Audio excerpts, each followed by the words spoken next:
laging hinahayaan. Nandyan ka na naman, ba't di ko maiwasan tumingin sa iyong liwanag?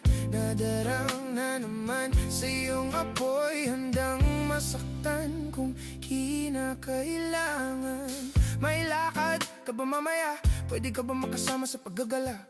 Kung sakaling di ka pwede sa bagay, meron din akong ginagawa. Siguro nga napapaisip ka, ba't ako nangangamusta? Ilang araw ka nang naroon sa panaginip ko, nag-aalala lang ako baka saan ka mapunta. Pero mukhang ayos ka naman kahit di na kita abalahin pa. Ilang ama namin pa ba ang dapat para patago kang mag-alala sa'kin? Habang pinapantasya lamang nila ay maskara mo sa gabi at pitaka mo sa umaga. Yung ikaw sa likod ng kolorete pa din ang nangangahulugan sa salitang paraiso para sa'kin. Bakit kayamanan ko pa din kinikilala ang iyong pagtawa? Kahit na sa puso mo man ay ilang dosena na din ang kasya. Dati pa ako pinagdamutan ng kapalaran, kaya di na bago sa'kin mawalan ng pag-asa. Alauna ng umaga na naman, tawagan mo na lang ulit ako kapag hindi na kayo magkasama.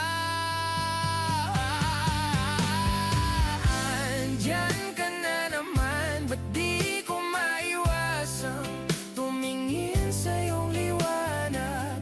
Nadarang na naman sa iyong apoy, bakit ba laging hinahayaan? Nandiyan ka na naman, ba't di ko maiwasan tumingin sa iyong liwanag? Nadarang na naman sa iyong apoy, handang masaktan kung kinakailangan. May lakad ka ba mamaya? Sana madaanan mo ko pagkatapos. Sabihin mo ngayong ako'y makakaasang dito ka dadali ng iyong sapatos. Kung ngayong gabi lang naman ang magiging dahilan, ay handang-handa pa din naman ako mamaos. Makakaluwag ka man ay sa mas nakakalibang na paraan kita tutulungan makararaos. Bakit ka nagparamdam? Siguro di na kayo nilanggam. Bakit kaya di niya alam ang iyong alagat kung gaano kakalinamnam? Iniwasan ko mang matakam nang di halata. Ang hirap ng magpabaya kapag tawag na nalaman ang nagbadya. Makipaglangit lupa ng walang taya, mata sa mata, bibig sa bibig. Mga ingin na tayo lang dalawa nakadinig, nakatawang umidip sa kama. Pero ba't wala ka na pagsapit ng umaga?